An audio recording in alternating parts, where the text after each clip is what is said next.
அனைவருக்கும் வணக்கம். இன்றைக்கி நம்ம லேர்ன் தமிழ் ஸ்டடி சேனலில் என்ன பார்க்க போகிறோம் அப்படின்னா, பிஜிடிஆர்பி, யூஜிடிஆர்பி, காலேஜ் டிஆர்பி போன்ற போட்டித் தேர்வுகளுக்கு தயாராகி கொண்டிருக்கக்கூடிய நண்பர்களுக்கு பயனுடைய நாடகம், சிறுகதை, கவிதை தொடர்பான வினாக்கள் பற்றி இந்த பதிவில் பார்க்கலாம். இது பார்ட் 3. ஏற்கனவே பார்த்திங்கன்னா இது தொடர்பான பார்ட் 1, பார்ட் 2 வீடியோ இருக்குது. அதை பார்த்துட்டு இதை பாருங்கள். முந்தைய வீடியோக்களுடைய லிங்க்கை இந்த வீடியோவுடைய டிஸ்கிரிப்ஷனில் கொடுக்குறேன், கட்டாயமாக பாருங்கள். 51வது வினா, இந்த பூக்கள் விற்பனைக்கு அல்ல என்ற கவிதை நூலின் ஆசிரியர் வைரமுத்து. 52வது வினா, ரத்தின சுருக்கம் எழுதியவர் யாருன்னா புகழேந்தி புலவர். ரத்தின சுருக்கம் புகழேந்தி புலவர். 53வது வினா, இலங்கேஸ்வரன் என்ற நாடக நூலின் ஆசிரியர் யாருன்னா RS மனோகர். இலங்கேஸ்வரன் என்ற நாடக நூலின் ஆசிரியர் RS மனோகர். 53வது வினா, இல்லாண்மை என்ற நூலாசிரியர் யார்னா கனகசுந்தரம் பிள்ளை. இல்லாண்மை என்ற நூலை எழுதியவர் கனகசுந்தரம் பிள்ளை. 54வது வினா, உலக மொழிகள் என்ற பெயரில் நூல் எழுதினவர் யார்னா அகத்தியலிங்கம். உலக மொழிகள் என்ற பெயரில் நூல் எழுதியவர் அகத்தியலிங்கம். 55வது வினா, உலகின் முதல் நாவல் பாமலே. உலகின் முதல் நாவல் பாமலா. 56வது வினா, எதிர்நீச்சல் என்ற நாடக நூலின் ஆசிரியர் கே பாலச்சந்தர். எதிர்நீச்சல் என்ற நாடக நூலினுடைய ஆசிரியர் கே பாலச்சந்தர். 57வது வினா, ஏழைப்படும் பாடு என்ற நாவலின் ஆசிரியர் சுத்தானந்த பாரதியார். ஏழைப்படும் பாடு என்ற நாவலின் ஆசிரியர் சுத்தானந்த பாரதியார். 8வது வினா, ஒரு நாள் என்ற நாவல் ஆசிரியர் கானா சுப்பிரமணியன்.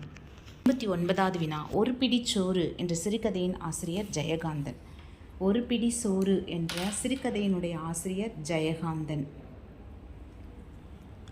60வது வினாகரி, ஒரு மனிதனின் கதை என்ற நாவலாசிரியர் யார்னா சிவசங்கரி. ஒரு மனிதனின் கதை நாவலாசிரியர் சிவசங்கரி. 61வது வினா, ஓர் இரவு சந்திரமோகன் என்ற நூலில் எழுதினவர் யார்னா அறிஞர் அண்ணா. ஓர் இரவு சந்திரமோகன் என்ற நூல்களின் ஆசிரியர் அறிஞர் அண்ணா. 62வது வினா, ஓவச்செய்தி என்ற நூலின் ஆசிரியர் மு வரதராசன். ஓவச்செய்தி என்ற நூலின் ஆசிரியர் மு வரதராசன். 63வது வினா, குரட்டை ஒளி என்ற சிறுகதையினுடைய ஆசிரியர் மு வரதராசன். குரட்டை ஒளி என்ற சிறுகதை ஆசிரியர் மு வரதராசன். 64வது வினா, ஒரு மனிதனின் கதை எழுதினவங்க யாருன்னா சிவசங்கரி.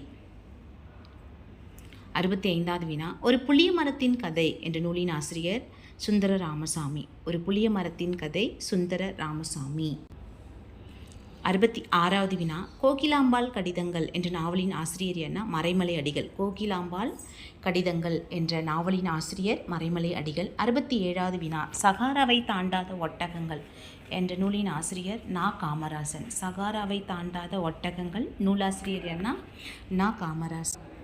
68வது வினா, கொங்கு நாடு என்ற நூலின் ஆசிரியர் புலவர் குழந்தை. கொங்கு நாடு என்ற நூலின் ஆசிரியர் புலவர் குழந்தை. 69வது வினா, காந்தி புராணம் என்ற நூலின் ஆசிரியர் அசலாம்பிகை அம்மையார். காந்தி புராணம் நூலாசிரியர் அசலாம்பிகை அம்மையார். 70, கரிப்பு மணிகள் என்ற நூலின் ஆசிரியர் ராஜம் கிருஷ்ணன். கரிப்பு மணிகள் ராஜம் கிருஷ்ணன். 71வது வினா, கமலாம்பாள் சரித்திரம் என்ற நாவலின் ஆசிரியர் ராஜம் ஐயர். கமலாம்பாள் சரித்திரம் நாவலாசிரியர் ராஜம் ஐயர். 72வது வினா, காடு என்ற புதினத்தின் ஆசிரியர் ஜெயமோகன். காடு என்ற புதினத்தை எழுதினவர் ஜெயமோகன். இவர் யானையை பற்றி கூட பார்த்திங்கன்னா யானை டாக்டர் என்ற கதை எழுதியிருப்பார். மத்தகம், இந்த மாதிரி யானைகளை தொடர்பாக வச்சு நிறைய கதைகள் எழுதியிருக்கிறார். 73வது வினா, பின்தொடரும் நிழலின் குரல் என்ற புதின ஆசிரியர் ஜெயமோகன். பின்தொடரும் நிழலின் குரல் என்ற புதினத்தின் ஆசிரியர் ஜெயமோகன். 74வது வினா, பலியாடுகள் என்ற நூலின் ஆசிரியர் KA குணசேகரன். பலியாடுகள் என்ற நூலின் ஆசிரியர் KA குணசேகரன். 75வது வினா, முதல் தலித்திய இதழ் அயோத்திதாச பண்டிதருடைய ஒரு பைசா தமிழன்.